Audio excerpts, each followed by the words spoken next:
Soyez les bienvenus pour ce culte 2.0 du dimanche de la Pentecôte. Culte que nous célébrons au nom de Dieu le Père, le Fils et le Saint-Esprit. Amen. Prions avec les mots du psaume 118.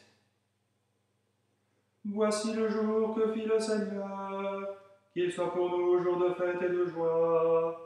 Donne, Seigneur, donne le salut. Donne, Seigneur, donne la victoire. Béni soit celui qui vient au nom du Seigneur. De la maison du Seigneur, nous vous bénissons. Dieu le Seigneur nous illumine. Rameaux en main, formez vos cortèges. Tu es mon Dieu, je te rends grâce. Mon Dieu, je t'exalte. Rendez grâce au Seigneur, car il est bon. Éternel est son amour. Rendons gloire au Père Tout-Puissant, à son Fils Jésus-Christ le Seigneur, à l'Esprit qui habite en nos cœurs, pour les siècles des siècles. Amen. Dans le silence, nous voulons déposer devant Dieu ce qui nous sépare de lui et des autres.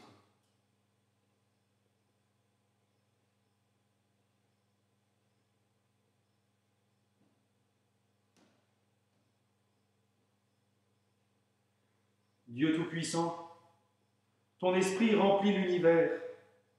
Par lui, tu appelles le monde à la vie. Par la puissance de ton esprit, tu conduis ton peuple à travers l'histoire.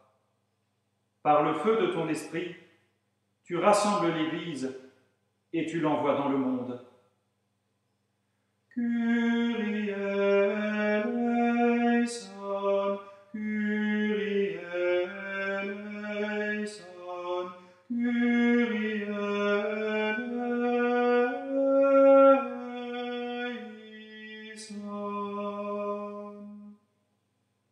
Parole du Seigneur, je vous donnerai un cœur nouveau, je mettrai en vous un esprit nouveau. J'enlèverai votre cœur de pierre, et je vous donnerai un cœur de chair. Je mettrai en vous mon esprit, alors vous suivrez mes préceptes, et vous observerez mes commandements, et vous y serez fidèles. Réjouissons-nous, Dieu nous fait miséricorde, il nous pardonne en Jésus-Christ, et nous conduit à la vie éternelle. Nous te louons, nous t'adorons, Seigneur Dieu roi céleste. De tout cœur nous te bénissons, nous t'honorons sans cesse. Seigneur Dieu Père Tout-Puissant, nous rendons grâce tout le temps à cause de ta gloire. Prions. Seigneur, par le mystère de la Pentecôte, tu répands l'Esprit Saint sur l'immensité du monde. Continue dans le cœur des croyants l'œuvre d'amour que tu as commencée à la naissance de l'Église. Par Jésus-Christ, ton Fils, notre Seigneur, qui vit et règne avec toi, Père et le Saint-Esprit, un seul Dieu pour les siècles des siècles. Amen.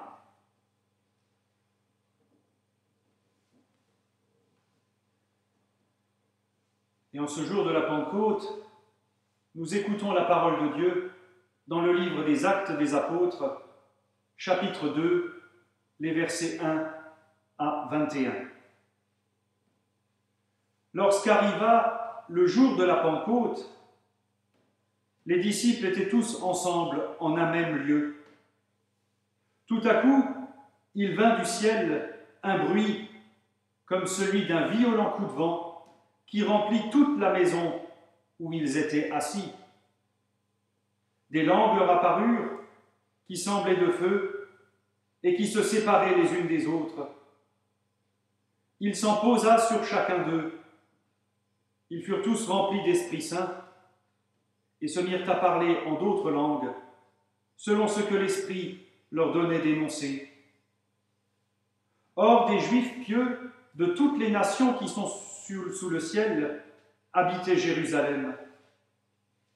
Au bruit qui se produisit, la multitude accourut et fut bouleversée, parce que chacun les entendait parler dans sa propre langue.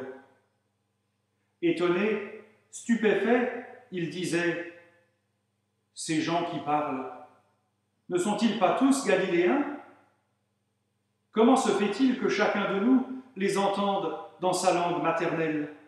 Parthes, Mèdes, Élamites, habitants de Mésopotamie, de Judée, de Cappadoce, du Pont, d'Asie, de Phrygie, de Pamphylie, d'Égypte, de Libye cyrénaïque, citoyens romains, juifs et prosélytes, crétois et arabes, nous les entendons dire dans notre langue les œuvres grandioses de Dieu. Tous étaient stupéfaits et perplexes. Ils se disaient les uns aux autres « Qu'est-ce que cela veut dire ?» Mais d'autres se moquaient en disant « Ils sont pleins de vin. » Alors, Pierre, debout avec les 11, éleva la voix et énonça ce qui suit à leur adresse. « Hommes de Judée, et vous tous qui habitez Jérusalem, prêtez l'oreille à mes paroles. Sachez-le, ces gens ne sont pas ivres comme vous le supposez, car ce n'est que la 3e heure du jour. Mais c'est ce qui a été dit par l'entremise du prophète Joël. Dans les derniers jours, dit Dieu, je répandrai mon esprit sur tous vos fils et vos filles. Ils parleront en prophètes. Vos jeunes gens auront des visions et vos vieillards auront des rêves. Oui, sur mes serviteurs, hommes et femmes, en ces jours-là, je répandrai mon esprit et ils parleront en prophètes. Je donnerai des prodiges en haut dans le ciel et des signes en bas sur la terre. Du sang, du feu et une vapeur de fumée. Le soleil se changera en ténèbres et la lune en sang, avant que vienne le jour du Seigneur, ce jour grand et magnifique. Alors, quiconque invoquera le nom du Seigneur sera sauvé.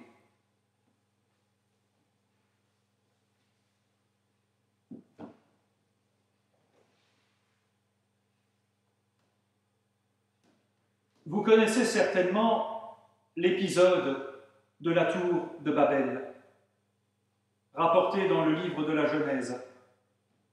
Épisode où il est dit que Dieu brouille le langage d'une humanité qui avait un peu tendance à se prendre pour Dieu. Cet épisode dit 2 choses. La pensée unique n'est jamais un moteur de civilisation, mais en même temps, on ne peut rien construire sans un référent commun. Nous avons appris cette semaine le décès de l'humoriste Guy Bedos.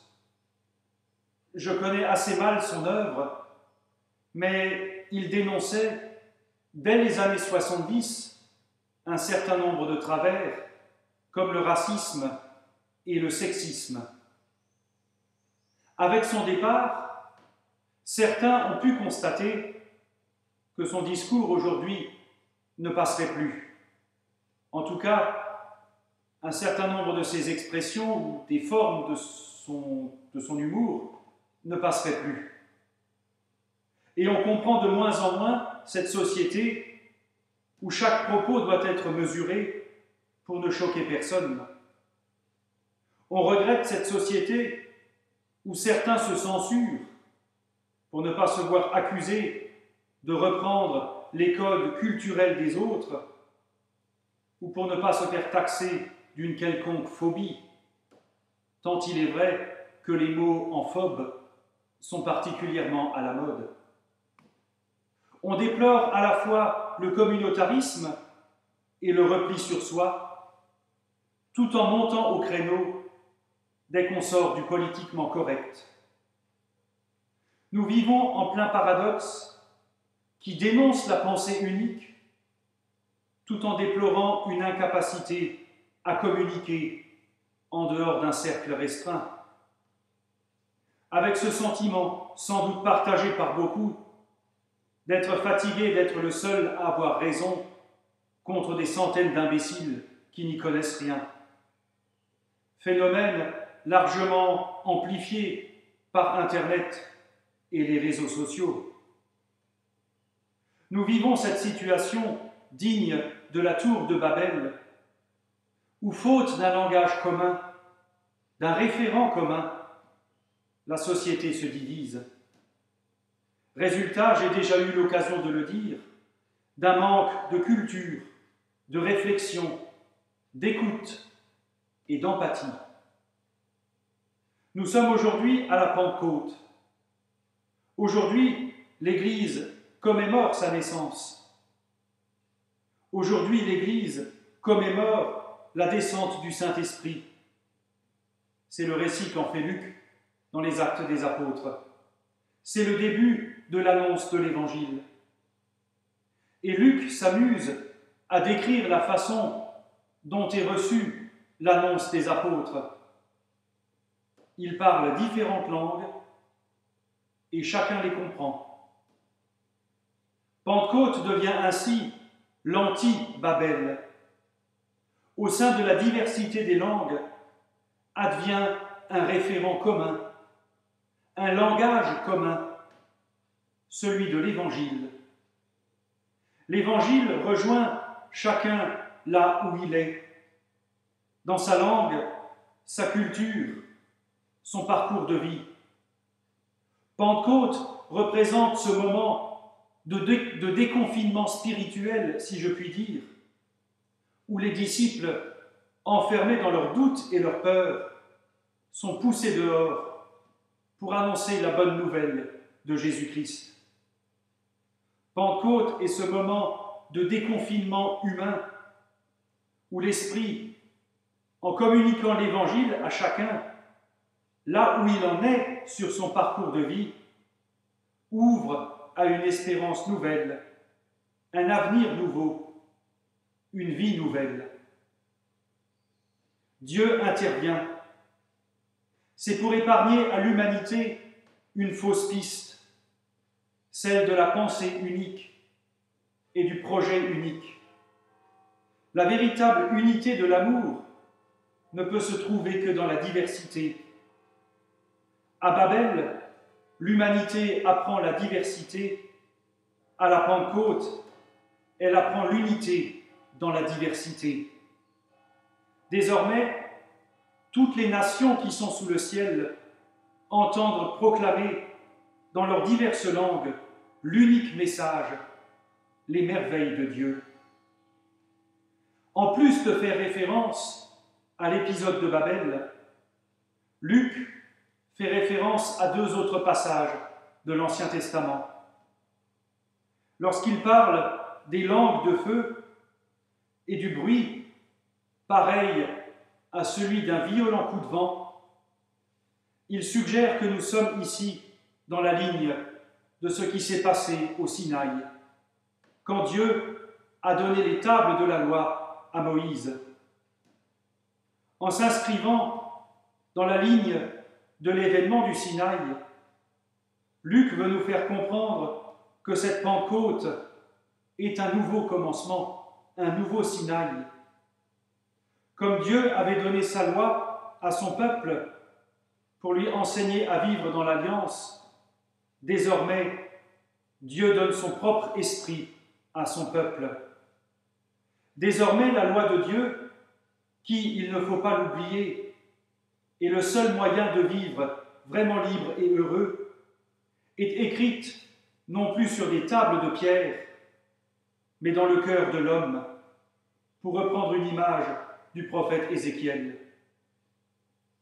Luc a ensuite évoqué une parole du prophète Joël. « Je répandrai mon esprit sur toute chair, c'est-à-dire sur tout être humain. » Aux yeux de Luc, la foule issue de toutes les nations symbolise l'humanité entière, pour laquelle s'accomplit enfin la prophétie de Joël.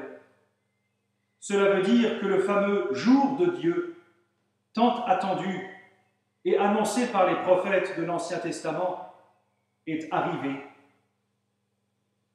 Après ces quelques semaines un peu spéciales que nous avons vécues, nous ressentons l'état d'esprit des disciples qui retrouvent le courage de sortir de leur passé pour s'offrir à la nouveauté de Dieu qui leur donne son esprit. Esprit qui fait sortir des fraternités closes, qui nous consacre, sœurs et frères, en universalité et nous propulse vers la vie. C'est là que Dieu nous attend. Par l'esprit de Pentecôte, ces Galiléens sont gonflés, qui osent s'adresser à chacun dans sa langue. Oui, gonflés par un souffle de vie, tellement gonflés d'ailleurs que certains spectateurs les croient ivres. Nous avons vite fait de prendre pour de l'ivresse ce qui n'est que le courage de balayer les usages du chacun pour soi et de prendre pour de l'ivresse le courage de sortir et d'avancer au large. Amen.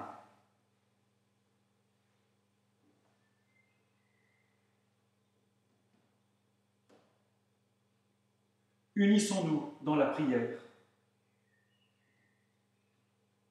Sur les églises répandues dans tout l'univers, sur les communautés aux 1000 visages, sur les croyants isolés dans le vaste monde, Seigneur, envoie ton esprit.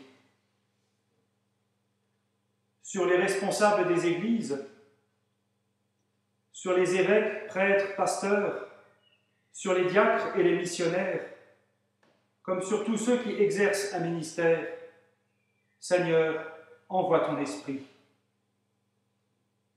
Sur ceux qui annoncent l'Évangile, sur ceux qui les écoutent, sur ceux qui ont la charge de remettre les péchés, sur ceux qui sont libérés par le pardon, comme sur ceux que leurs fautes retiennent liés. Seigneur, envoie ton esprit.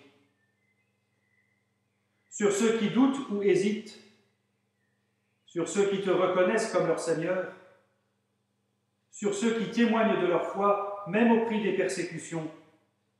Seigneur, envoie ton esprit. Sur ceux qui ont déserté les assemblées chrétiennes, sur les nouveaux baptisés et les nouveaux confirmés, sur nous qui sommes rassemblés en ton nom, comme sur les absents. Seigneur, envoie ton esprit. Et dans le silence, nous voulons confier ce qui nous tient particulièrement à cœur.